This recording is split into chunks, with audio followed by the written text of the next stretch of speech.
Before the benchmark, a 20-second primer. HTTP 1.1 is the classic web transport most teams already run.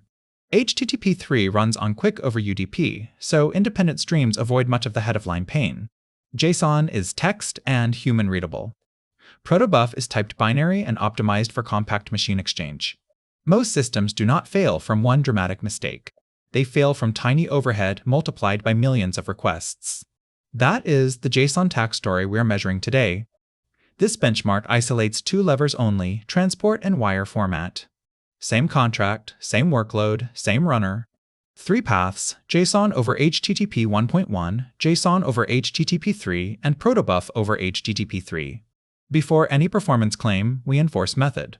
Every run passes prepare, verify, warm-up, measure, profile, aggregate, validate, and export.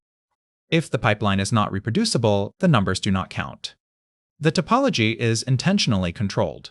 One benchmark driver, 3 target services, 1 artifact chain, no secret per service tuning, follow a single request.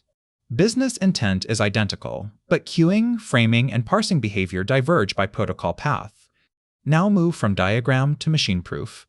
The benchmark script executes phase by phase, and every phase leaves traces in logs and output artifacts. Here is the deployment contract in Docker Compose. Each service exposes its own transport mode, with HTTP 3 endpoints bound over UDP.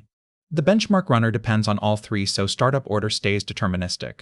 This Dockerfile scene explains runtime fairness.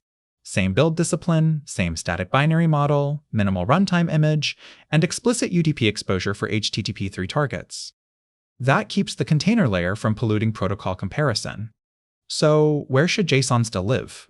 For compatibility-heavy browser traffic and fast incremental migration, JSON remains practical. Where should Protobuf live? Hot paths, high-volume telemetry, and service-to-service boundaries where payload density and tail latency matter. The logs confirm what the charts will later summarize. Container health goes green, benchmark runs complete, and steady-state output shows the throughput and P95 ranking in plain text. At code level, Protobuf strips repeated key strings from the wire. Tags and variants shrink payloads and reduce parse and allocation pressure per request. Tail latency is the operational test. At P95 and P99, Protobuf over HTTP 3 remains tighter while JSON over HTTP 1.1 carries the widest tail risk. Scaling preserves the same order. As concurrency rises, Protobuf over HTTP 3 keeps the highest sustainable throughput with better tail behavior. Distribution shape confirms stability.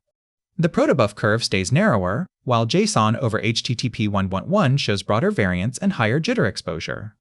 Trade-off mapping makes the decision practical. Lower payload cost and higher throughput converge in the Protobuf over HTTP 3 corner. The concurrency context matrix shows why this matters. At low pressure, the gap can look manageable. Under real load, the gap widens fast. Serialization cost falls from roughly 4,085 to 1,331 nanoseconds per operation. That is recovered CPU budget on your critical path. Payload size drops from 2,738 bytes to 912 bytes. That impacts egress cost, mobile radio time, and battery behavior in production. The KPI summary is clear. Top throughput, lower tail latency, and smaller payload align on one architecture direction. Final verdict. Use HTTP 3 plus typed binary contracts as the default for throughput-sensitive distributed systems.